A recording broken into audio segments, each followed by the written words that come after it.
Alors, bienvenue au CFA de Brétigny. Nous sommes dans un établissement qui a été inauguré en 2016.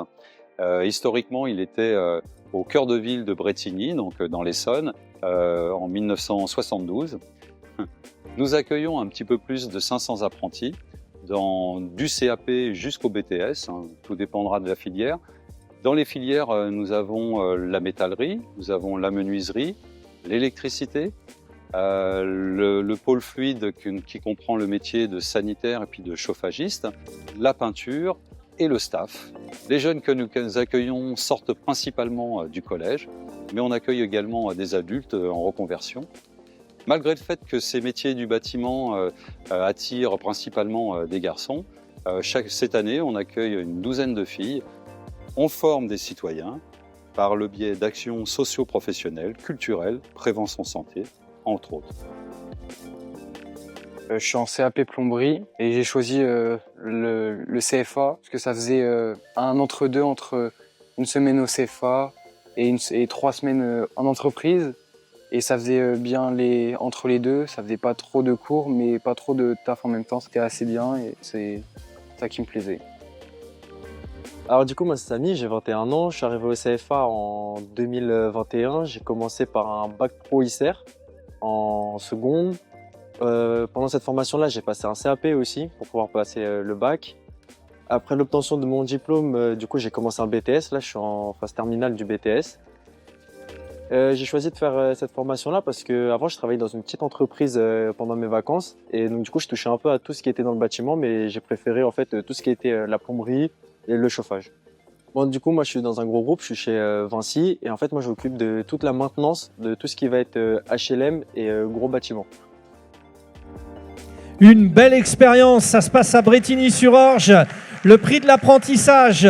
Fabien Dora, le président de la Fédération du bâtiment de l'Essonne, nous rejoint. Et oui, puisque c'est le prix parrainé par la Fédération française du bâtiment de l'Essonne, et donc le lauréat, le CFA de Brétigny-sur-Orge, représenté par Madame Natacha Lefebvre, que je vous demande d'applaudir bien fort. Fabien. Fabien me dit on a gardé le meilleur pour la fin. Bonsoir, bienvenue Madame. Alors, les jeunes vont à Brétigny-sur-Orge. Moi, à l'époque, quand j'étais jeune, j'allais faire mon service militaire à Brétigny-sur-Orge. Alors, l'histoire dit ça va peut-être réouvrir. Là. Ben oui. Bon, très bien, message pour l'adjointe, c'est comme à l'armée. Fabien Dora, on a vu encore une fois que le bâtiment, l'apprentissage, bon c'est une histoire d'amour. Oui, c'est une histoire d'amour. Alors, monsieur, j'ai pas beaucoup de voix, je vais pas vous embêter très longtemps ce soir. C'est une histoire d'amour, en effet, l'apprentissage. Non pas avec toi, Natacha, mais et encore que tout est possible dans ce milieu-là. Mais en tout état de cause, c'est une belle aventure, en effet, l'apprentissage dans le bâtiment. Moi, je voudrais d'abord commencer par remercier très sincèrement Frédéric pour cette organisation toujours exceptionnelle tous les ans. Bravo. Ce prix, je vais le remettre à Natacha, bien sûr, pour le CFA. Mais en fait, à travers ce prix, je voudrais qu'on rende un profond hommage aux apprentis, bien sûr, aux parents qui aujourd'hui laissent partir ces jeunes dans une filière d'apprentissage qui, et je le rappelle, une filière d'excellence.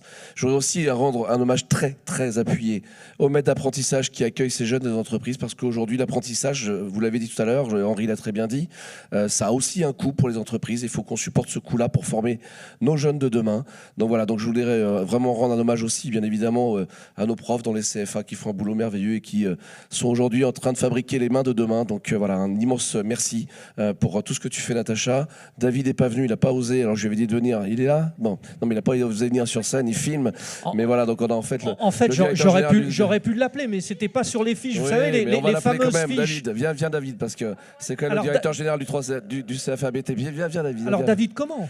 David Fabre. David Fabre. Qui est l'ancien directeur du CFA de Brétigny, mais qui a été promu. Voilà, allez, très bien. David. Et du coup, vous allez avoir les applaudissements de la foule en délire. Un minimum. Fabien, remettez le trophée, je vous libère du micro. Voilà, et tiens, on a vu des exemples. Le mec malade demain. Voilà. On a vu des histoires autour du bâtiment, des histoires autour de tout un tas de domaines. Est-ce qu'aujourd'hui, vous avez un public de plus en plus large qui souhaite étudier dans vos établissements, dans votre établissement? J'aurais envie de vous dire que le CFA de Brétigny accueille depuis quelques années des jeunes qui sont issus de l'immigration, ce qui a permis d'augmenter les effectifs. Et voilà, c'est pas toujours facile de les accompagner avec les problématiques de papier, mais il faut essayer de les aider, il faut les embaucher, enfin il faut en tout cas les recruter en contrat d'apprentissage. Et ce sera l'avenir du bâtiment, tout simplement. Sous-entendu, les jeunes qui ne sont pas issus de l'immigration, il n'y en a pas beaucoup. Ils viennent quand même. Si, mais les effectifs se maintiennent. Voilà, on touche tout le secteur, on touche le département, mais c'est vrai que ces jeunes issus de l'immigration, j'insiste, pardon, hein, mais ils ont besoin de travailler aussi. Donc vraiment, il faut accueillir tout le monde. Oui, c'est une carte postale très intéressante. Je vous demande de vous approcher tous les trois pour la photo. Voilà, et on vous applaudit bien sûr pour ce 3e prix de l'apprentissage. C'était l'un des thèmes forts de la soirée.